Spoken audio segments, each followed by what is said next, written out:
සුබ උදෑසනක් වෙන්නක ප්‍රාර්ථනා කරනවා විදේශ හඬ නරඹන මගේ ආදරණීය යාළුවෝ හැමෝටම ඊටම අවාසනාවන්ත සිදුවීමක් ඔබට වාර්තා කරන්න වෙනවා.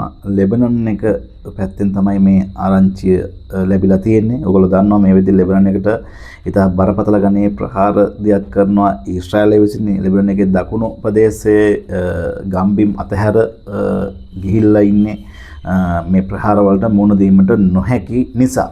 ඉතින් ඔන්න මාර මානුෂික නැත්නම් මනුස්ස ගතිගුණ වලට එහා ගියපු ලාංකික කතක් පිළිබඳව වාර්තා වෙනවා. මෙන්න මේ විදිහට තියෙනවා. ලෙබනනේ යුද්ධයේ මැද සතුන් තනි නොකළ ශ්‍රී ලාංකික කත ඊශ්‍රායල ගුවන් ප්‍රහාරයකින් ජීවිතක්ෂර කියලා තියෙනවා. ඉතින් මෙන්න මේ රූපරාමුවේ සිටින කාන්තාව තමයි ප්‍රහාරයට ලක් වෙලා තියෙන්නේ, මිය ගිහින් තියෙන්නේ. ඉතින් මේ පිළිබඳව ඉතා අර වටිනා කියන අදහස් පෙළක් තියෙනවා. ඔබත් එක්ක මම එයත් බෙදා ගන්නම්. ඊට පස්සේ අපි ඒ පිළිබඳව කතා බහ කරමු. ලෙබනන් යුද්ධයේ මැද සතුන් තනි නොකළ ලාංකික කත ඊශ්‍රායල ගුවන් ප්‍රහාරයකින් ජීවිතක්ෂයට අනන්‍යතාවයේ සෙවීමට මහජන සහාය පතයි කියලා තියෙනවා. ඒ නිසා තමයි මම මේ වීඩියෝ එකත් ඔබත් එක්ක බෙදා හදාගන්නේ. දකුණු ලෙබනන් කලාපයට එල්ල වූ දරුණු ඊශ්‍රායල ගුවන් ප්‍රහාරයකින් එහි රැඳී සිටි ශ්‍රී ලාංකික සම්භාවයක් සහිත බවට විශ්වාස කරන කාන්තාවක අවාසනාවන්ත ලෙස ජීවිතක්ෂයට පත්ව ඇති බව ජාත්‍යන්තර අල් ජසීරා පුවත් සේවය ඊයේ 5 වාර්තා කර තිබෙනවා. ලෙබනන් තුළ පවතින දරුණු යුදමය වාතාවරණය හමුවේ බොහෝ පිරිස් ආරක්ෂිත ස්ථාන කරා පලා ගොස් තිබුණද මෙම ලාංකික කාන්තාව යුද්ධ කලාපයෙන් ඉවත්ව යාම ප්‍රතික්ෂේප කර තිබුණේ අතහැර දමා ගොස් සිටින අසරණ වී සිටි වීදි සතුන් පිළිබඳව උපන් දැඩි දයානුකම්පාව නිසා වෙනි.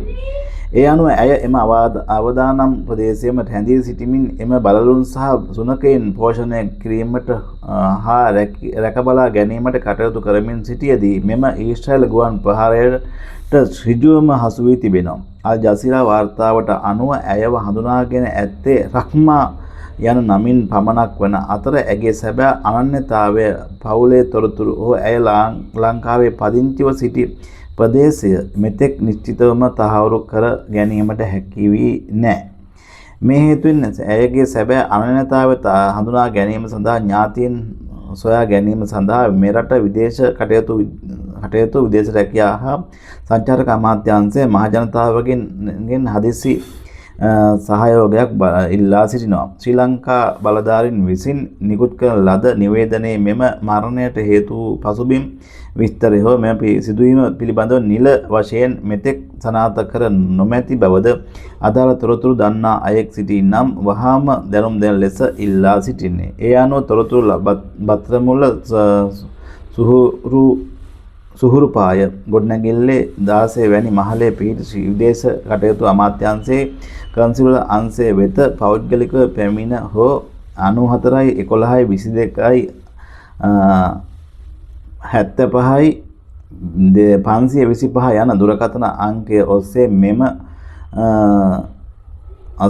මෙන්ම ඊමේල් ඇඩ්‍රස් එකක් තියෙනවා. යන විද්‍යුත් ලිපිනය හරහා තොරතුරු ලබා දිය හැකිය. ඉතින් ඔන්න ඒ පණිවිඩය තියෙන මේ විදිහට රක්මා නමින් ඇය ලෙබනන් තුළ ජීවත් වෙලා තියෙනවා. ඉතින් මේ විදිහින් ඇය ජීවතුන් අතහැර ගිහින් තියෙනවා. ඊශ්‍රායල ප්‍රහාරයකින් තමයි ඇය ජීවිතක්ෂයට පත් වෙලා තියෙන්නේ. ඉතින් කෙසේ කොහොම වුණත් ඇය ඊටාම මානුෂික මනුස්ස ගතිගුණ වලට එහා ගියපු දේවත්වයෙන් පවා සලකන්න පුළුවන් චරිතයක් කියලා මම කියනවා. මොකද සියලු මිනිසුන් අර තමන් ඇද්දඩි කරපු සුනකයෝ නැත්නම් සුරතල්ලු අතහැර යනකොට ඇය ලාංකික කාන්තාවක් විදිහට ඒ ප්‍රදේශයේ රැඳී සිටලා අර එල්ලෙවෙන ප්‍රහාරයන් වලට නොබියව මුහුණ දීලා අවසාන තප්පරය දක්වා අර සතුන්ට වීදියට වැටුණු කන්න බොන නැති සතුන්ට ආහාර පාන දීගෙන කටයුතු කරලා තිනවා. ඉතින් ඇත්තටම මේ වෙද්දින් ඇය පිළිබඳව තොරතුරක් මේ නම විතරයි සඳහන් වෙලා තියෙන්නේ. නමත් ලාංකික නමකට සමාන නැද්ද කියලා හිතනවා. සමහරට මුස්ලිම් වෙන්නත් පුළුවන්. ඉතින් කෙසේ කොහොම වුණත් ඇය පිළිබඳව යම් තොරතුරක් ඔබ දන්නවා නම් මේ කාන්තාවගේ රූපය දැකපුවම යම් ඔබට වැටහීමක් තියෙනවා මේ කාන්තාව මෙයයි කියලා. නැත්නම් ලෙබනන් එකේ ඉන්න උදවිය සමහරවට දන්නව ඇති මෙයාගේ විස්තර. ලෙබනන් එකේ රැඳී සිටින අපේ ආදරණීය ලාංකිකයෝ ඉන්නවා දකුණු ප්‍රදේශ ඉඳලා දැන් මේ ඉන්හාට විහිදලා ඒ කියන්නේ ගෙදර වල උදවියත් එක්කම නැත්නම් රැකියා ස්ථානත් එක්ක මාරු වෙච්ච උදවිය ඉන්නවා. ඉතින් ලොකු ප්‍රමාණයක් නෑ ලැබෙන එක ලාංකිකයෝ 8000කට ආසන්න ප්‍රමාණයක් මට මතක හැටියට ඉන්නේ. ඉතින් සමහරවිට මේ අය පිළිබඳව තොරතුරු එම්බසි තියෙන්නත් පුළුවන්. ඉතින් කෙසේ කොහොම හරි ඔබ දන්න කෙනෙක් නම් මේ පිළිබඳව තොරතුරු මම අර සඳහන් කර දුරකථන අංකයට මේ තිරේ දිස්න දුරකථන අංකයට දැනුම් දෙන්න පුළුවන්. නැත්නම් බාත්‍ර මුල්ලේ උසුරුපායේ පිහිටි අදාළ කාර්යාලයට ගිහිල්ලා තොරතුරු දෙන්නත් පුළුවන්.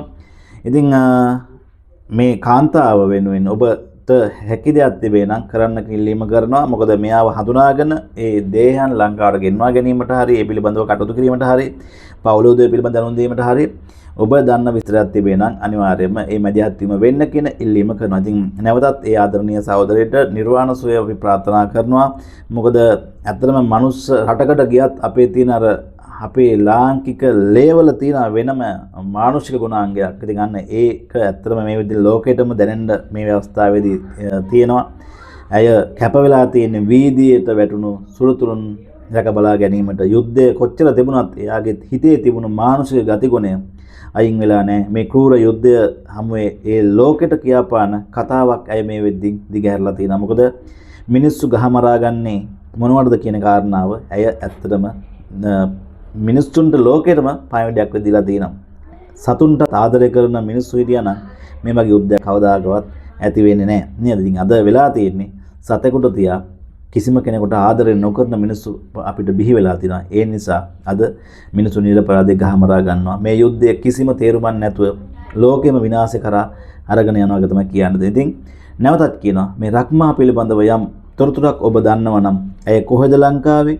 ඇගේ නම මේකමද? ඇගේ පවුලෝදවිය පිළිබඳ තොරතුරක් දන්නවා නම් හැකි ඉක්මනින් තිරිය දිස්ත්‍රික්ක නම්බරට කතා කරලා තොරතුරු ලබා දෙන්න කටයුතු කිරීම කරන්න කියන ආදරණීය ඉල්ලීම කරනවා. ගිහින් එන්නම්. ඔයාලා හැමෝටම සම්මා සම්බුත්.